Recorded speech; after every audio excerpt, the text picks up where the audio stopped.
The late afternoon sun beat down on the cracked highway as the wind carried dust and heat across the desert. Off that stretch of worn asphalt stood a place called the Iron Post, a roadhouse that had been there longer than the interstate. Its weathered wood and steel frame held the memories of countless miles, countless riders, and stories no one ever put down in ink. Outside, rows of motorcycles gleamed in the sunlight, their chrome catching the last rays of the day like firelight.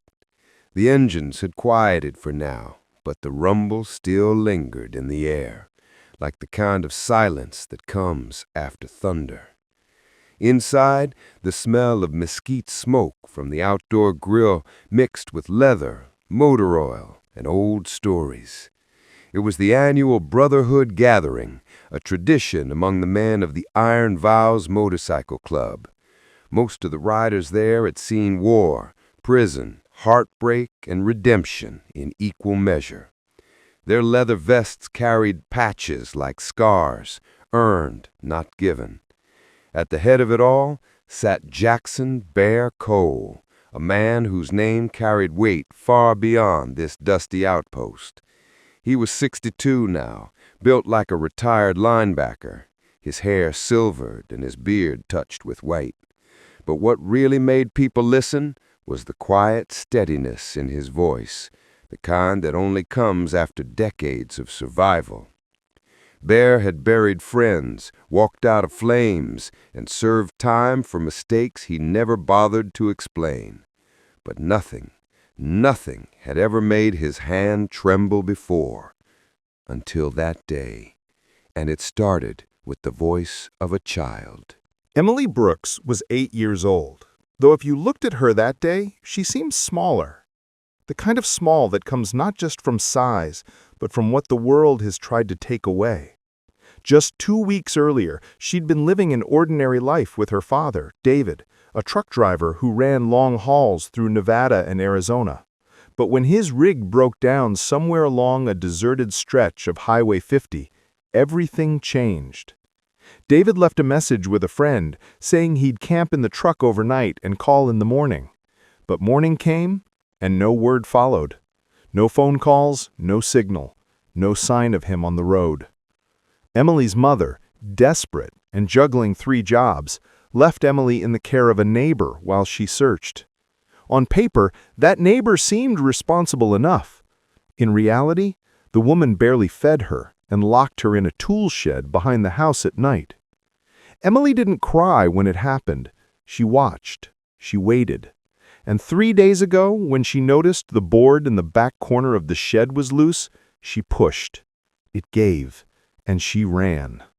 No food, no shoes, just instincts.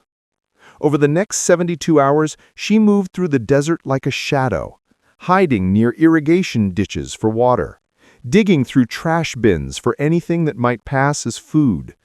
Once, behind a gas station, she found half a peanut butter sandwich someone had thrown away. It tasted like hope. At night, she curled into corners where streetlights flickered and tried not to cry. But here's the thing. David Brooks, her dad, had taught her one rule that stuck. Pay attention to everything, sweetheart. Details save lives. And so she did. Even when her stomach growled or her feet hurt so badly she wanted to give up, she paid attention. That's how she noticed the man with the greasy jacket and the strange twitch in his walk. That's how she caught the glint of something small, a glass vial, being poured into a bottle through the cracked window of a roadhouse kitchen. And it's why, even though she was starving, terrified, and running on nothing but instinct and a father's voice in her memory, she pushed open that roadhouse door and yelled 3 words that changed everything. "Don't drink that!" Inside the Iron Post, the air pulsed with music and memory. The jukebox played a familiar tune from the 70s, something with just enough twang and grit to match the gravel in most of the voices inside. Laughter rose from corners of the room. Boots thudded against old wood floors. Glasses clinked. Shoulders slapped. This was the Brotherhood gathering, The one weekend a year when the Iron Vows Motorcycle Club came together from every part of the Southwest. They were older now, most of them. Fewer bar fights, more backaches. But the bond, that had only grown stronger with time. At the center of it all sat Bear, Jackson Cole, his chair carved with the names of brothers long gone. To his left and right were men who had ridden beside him through storms, wars, and darker nights than most could imagine. Rick, the bartender, brought over a fresh bottle of whiskey, the kind Bear always used to toast the ones who didn't make it home. Rick didn't say much, just nodded, poured a glass, and slid it across the table. The amber liquid caught the overhead lights and shimmered like fire trapped in glass. Bear reached for it. This was routine. Raise the glass, say a name, take a sip. But just before his fingers wrapped around the base of the glass, the door slammed open and the whole place turned. Emily stood there, a streak of dust and desperation in a torn blue dress. Her small frame barely filled the doorway, and her eyes, those wide, clear eyes, scanned the room in panic before locking onto the table at the front. She saw the glass, saw Bear's hand just inches away, and she shouted with everything she had left in her tiny lungs, "Don't drink that!" The jukebox fell silent, like it had been punched. Conversation stopped mid-sentence. Forks froze halfway to mouths. A couple of the brothers stood, confused, not angry, but ready to move her aside. After all, kids didn't just wander into the Iron Post. Not barefoot, not scared, not alone. But Bear didn't move. He held up one hand, palm open, and the room obeyed. He looked at the girl. Really looked. Not just at the dirt on her face or the scrapes on her knees, but at the way her entire body shook, not from fear of being in that room, but from something deeper, something urgent.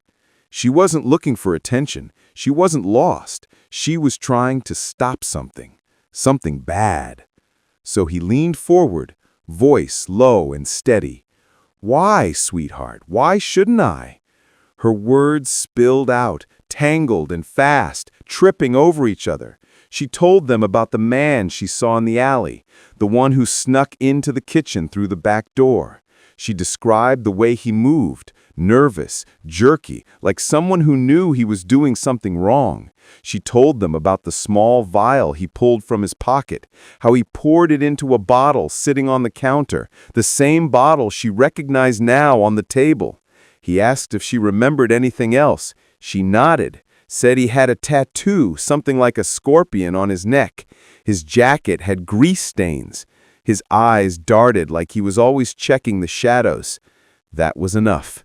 Bear's eyes narrowed. He knew exactly who she was talking about. Logan Hayes, a name no one had mentioned in months, a prospect they'd turned away after he failed to show loyalty or discipline. He'd left angry, muttering about how they'd regret it, but no one had taken him seriously. Until now. Bear turned to Rick. His voice dropped into a calm that always meant danger. "Wrap that glass. Call the sheriff. Lock the back door. Nobody leaves." The Iron Vows moved like clockwork. Two men headed for the exits. One pulled out his phone and called a friend in county law enforcement. Rick grabbed the whiskey glass using a bar towel, his face pale as it registered just how close they'd all come to losing their leader. Within the hour, the parking lot of the Iron Post looked more like the scene of a high-level investigation than a biker gathering. Red and blue lights danced across the cracked asphalt as Sheriff Brian Carter pulled up, a man Bear had known since the old days, when they both had a lot more hair and a lot fewer reasons to look over their shoulders. The sheriff took one look at the situation, Bear's untouched glass, the wrapped bottle, the little girl sitting at the end of the bar wrapped in a borrowed flannel, and he knew this wasn't a prank or misunderstanding. It was attempted murder. The hazmat team confirmed it. The bottle of whiskey contained enough antifreeze to kill a grown man twice over. The sweetness of the chemical would have been masked by the burn of the alcohol. By the time symptoms showed, it would have been too late. According to emergency toxicologists, just a few ounces of ethylene glycol can cause kidney failure, seizures, and death if untreated. In Bear's case, they would have called it natural, old age, heart failure, nothing more, and no one would have suspected foul play. But Emily's eyes had caught what no one else had seen. Because she paid attention. Because she cared. The sheriff didn't waste time. An alert went out across the county for Logan Hayes, and by nightfall, they had him. He was found at a run-down motel about 40 miles away, stuffing clothes and cash into a duffel bag. At first, he denied everything. But it didn't take long. His fingerprints were on the whiskey bottle. A receipt from a gas station earlier that morning showed him buying antifreeze. And when the pressure hit, he folded, told them everything. The resentment, the humiliation of being rejected, the twisted logic that if he couldn't ride with the iron vows, he'd at least take down the man who led them. Logan would spend the next 20 years behind bars thinking about the 8-year-old girl who ruined his plan. Back at the Iron Post, Bear knelt beside Emily, who was now sipping warm soup and blinking sleep from her eyes. He asked her name. She told him, Emily Brooks. Her voice cracked, but she didn't cry, not even when she told him about her dad, about the broken-down truck, about the woman who locked her in the shed, and the long days she spent running, hiding, surviving. She spoke the way kids speak when they've had to grow up too fast, with facts, no drama, no begging, just truth. Bear listened, really listened, and when she finished, he stood and turned to his brothers. His voice didn't rise, but it didn't need to. She saved my life, risked hers to do it. We owe her. And that was all it took. The Iron Vows weren't just bikers. They were mechanics, veterans, ex-cops, paramedics, even a retired private investigator or two. They made calls, fired up old networks, reached out to friends in search and rescue. They didn't wait for red tape. By dawn, they had a plan. A club member with access to a private chopper got clearance to search the nearby canyons. And it didn't take long. Just before noon, the call came in. They'd found a truck wedged in a ravine 15 miles off the main road. Inside, a man, dehydrated, injured, but alive. David Brooks had survived by rationing water and food from the cab. His leg had been broken during the initial breakdown, and he couldn't walk more than a few feet. But he'd held on for his daughter. When Bear told Emily her dad was alive, something inside her finally broke. Not in fear, but in relief. She cried then, quietly, into the jacket Bear had wrapped around her. And that night, she slept in one of the booths at the Iron Post, curled up like a kitten, breathing steady for the first time in days. The next morning, as sunlight warmed the edges of the desert again, Bear brought her to the hospital himself. She rode on the back of his Harley, a helmet 3 sizes too big wobbling on her head, her arms wrapped tight around his waist. She had never been on a motorcycle before. At first, she was scared, but he talked her through it, explained how to lean, how to feel the road, and by the time they pulled into the parking lot, she was smiling, really smiling. David Brooks sat upright in the hospital bed, his leg in a fresh cast and his face still pale from dehydration. But his eyes came alive the moment Emily walked through the door.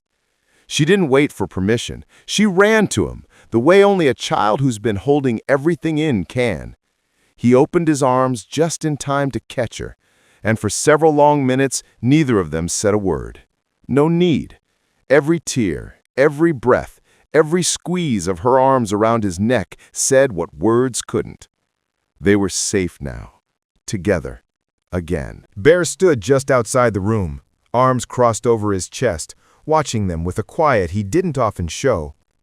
He had seen a lot in 62 years. He had pulled brothers out of burning wrecks, had held dying hands more times than he cared to count. But what he saw in that hospital room wasn't about pain. It was about survival. About a little girl who refused to give up, and a father who waited with nothing but hope and the sound of her name in his heart. Emily's journey didn't end with that reunion. In the weeks that followed, more help came. Real help. The neighbor who had mistreated her was arrested and charged with child endangerment. Social workers, working closely with a few of the club's legal contacts, made sure David kept custody once he recovered. The iron vows weren't done either. They set up a fund to cover medical bills, found a rental house for the Brooks family, even replaced David's broken-down truck with a used one that ran better than new. It wasn't charity. It was respect. It was what you do when someone saves your life and asks for nothing in return. A month later, the Iron Post hosted another gathering. This one wasn't for the usual reasons. There were no toasts to the fallen, no plans for a new ride. This one was for Emily. She walked through the front doors in clean clothes, her hair brushed and shiny, her dad beside her, on crutches but walking tall. The room stood still for a moment. Then, without a word, every biker in the place raised a glass, not of whiskey, that would take a while, but of root beer and sweet tea and soda. And they raised those glasses for her. Bear stepped forward and knelt in front of her. In his hands was a small leather vest, stitched by one of the brothers who worked in custom gear. On the back was a patch that read, "Honorary Iron Vows, saved the President." He helped her slip it on. It hung a little loose, but the pride in her eyes made it fit just right. Years later, Emily would tell this story to her own children. She would point to the vest, now framed on the wall, and say, "This is what courage looks like." She'd tell them how paying attention changed everything, how speaking up, even when you're scared, can save a life, and how kindness isn't always gentle. It can wear a leather vest and ride a Harley. As for Bear, he kept riding for another 15 years before finally stepping away from leadership. But in his wallet, tucked behind his license, he always carried a small photo.